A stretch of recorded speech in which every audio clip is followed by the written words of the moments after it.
Hello YouTube, welcome to this channel again. Today we're gonna talk about some mysterious crimes. So let's begin.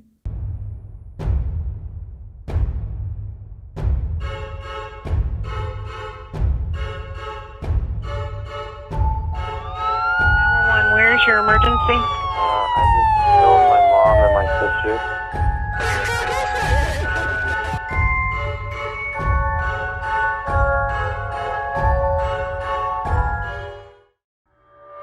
The Brabant Killers.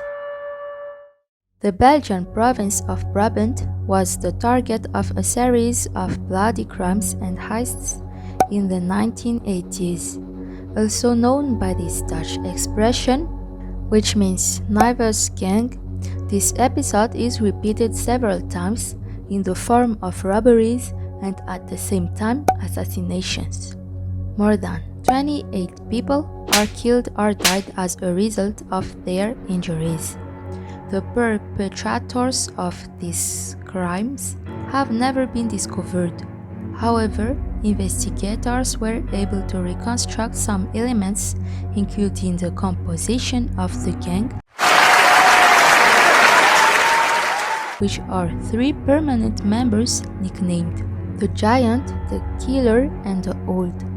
The robberies ended in 1984 with the Ost robbery, where one of the members was said to have been killed. Witnesses said that same evening they saw two men standing alongside a body near a gulf. From then on, we heard no more about this gang. The Myuu case. This is the case considered to be one of Australia's deepest mysteries.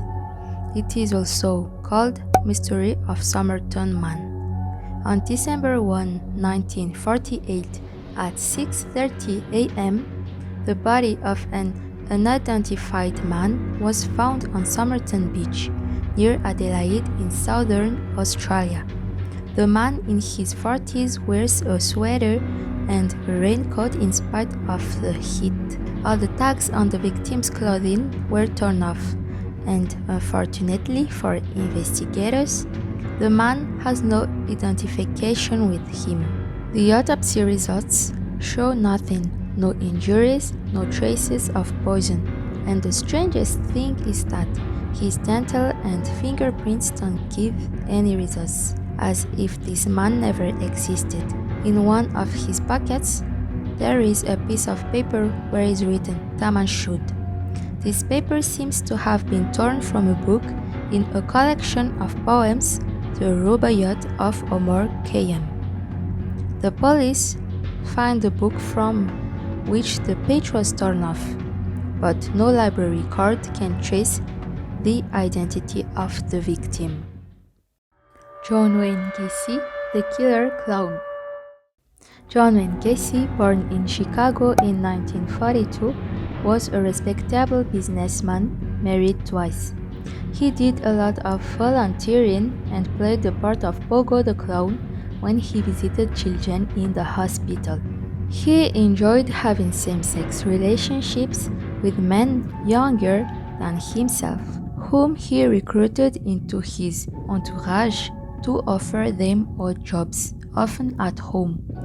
This is how the police came to visit him in 1978 during an investigation into the disappearances of young people who worked for him.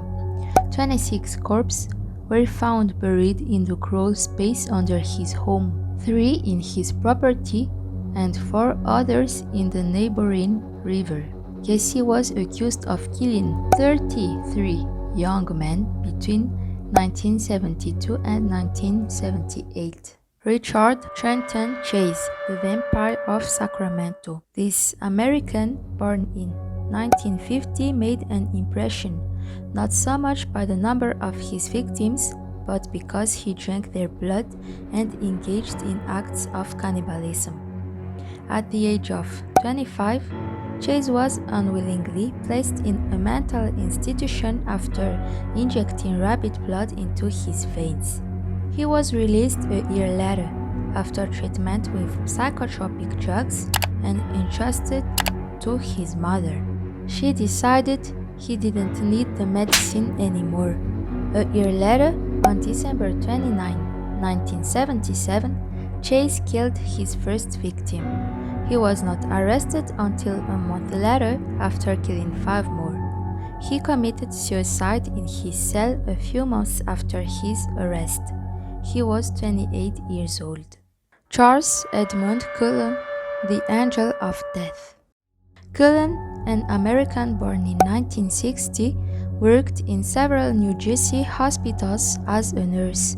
He confessed to killing 40 patients, mostly elderly. As with many serial killers, it is believed he had killed many more, up to 400, which would make him the deadliest of all American serial killers. Cullen poisoned his patients with non-prescribed drugs or by failing to give them prescribed drugs. He was changing hospitals as soon as suspicion arose. He said he wanted to alleviate the suffering of his patients, but several of his victims were not at all terminally ill. What do you think about these unsolved crimes and the killer's weird way of thinking? So, this is the end of the video. I hope you liked it and tell me in the comment what do you think about it. So, I see you next week for a new video. Goodbye!